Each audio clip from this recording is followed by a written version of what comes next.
One of my clients was granted the Global Talent Visa through the Arts Council recently, just last week. And I wanted to talk about how, as a musician, you can secure an endorsement from the Arts Council. And in particular, I've had experience acting for rap artists in different areas, including Afrobeats. And I thought I'd share some of the lessons to help you if you're looking to make such an application. So the key areas I've shown on this example document map, this is from my Arts Council endorsement checklist. You can get that from my website. The key areas are in media recognition, proof of appearances or exhibitions, and international awards for excellence. Now, there's a super important point here. There's basically these higher level awards of excellence where you can just get the Global Talent Visa immediately, but they're quite rare and exceptional. But this idea of international awards for excellence, it can cover all kinds of competitions, and I mean competitions. So don't necessarily assume that an international award of excellence is unachievable. So I've had clients who've won certain competitions just in the UK, and we've argued that they are internationally recognized, right? There's a media press about them internationally, and argued that they've qualified.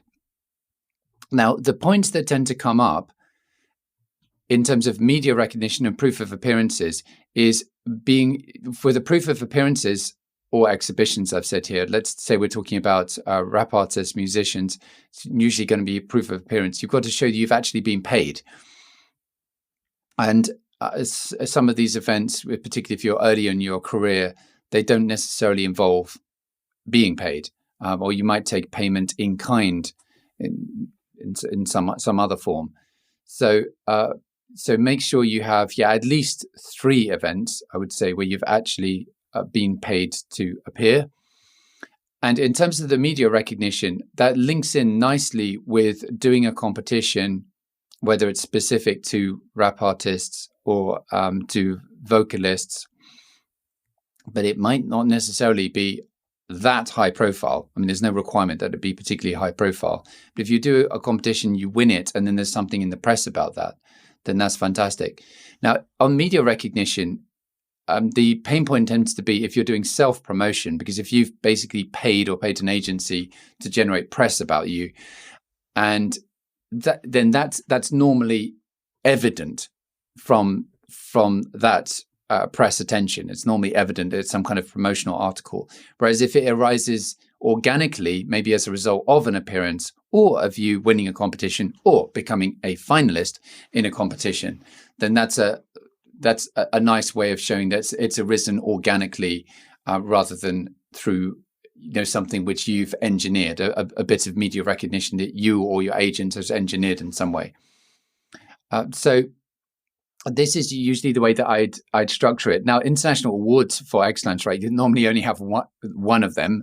Maybe you'd have fortunate enough to have more, or you may not have any of them. It may just be media recognition and proof of appearances. But I usually structure it in this way. So you have the 10 supporting documents, and then you have the recommendation letters. So this would be recommender 1, John Doe, from an organization, and that would be a cultural organization that's UK-based, well-established nationally or internationally, and is recognized as having expertise in your area. So that's organization 1, if you like. Then you'd have organization 2, which could be in any country, so either UK or overseas based. And then you'd have recommender 3. I've put in here example, George Byrne, an artist, an individual, maybe he's a musician, just a fictional example. And that could be an organization or an individual, as I say.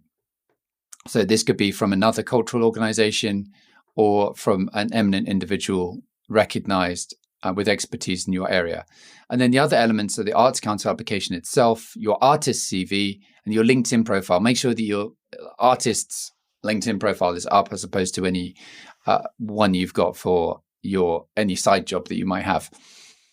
If you're looking to switch in country and you're on the work visa now, and you're looking to switch into this area, obviously be careful about doing anything that's paid in that case, because you could be in breach of you likely would be in breach of your work conditions.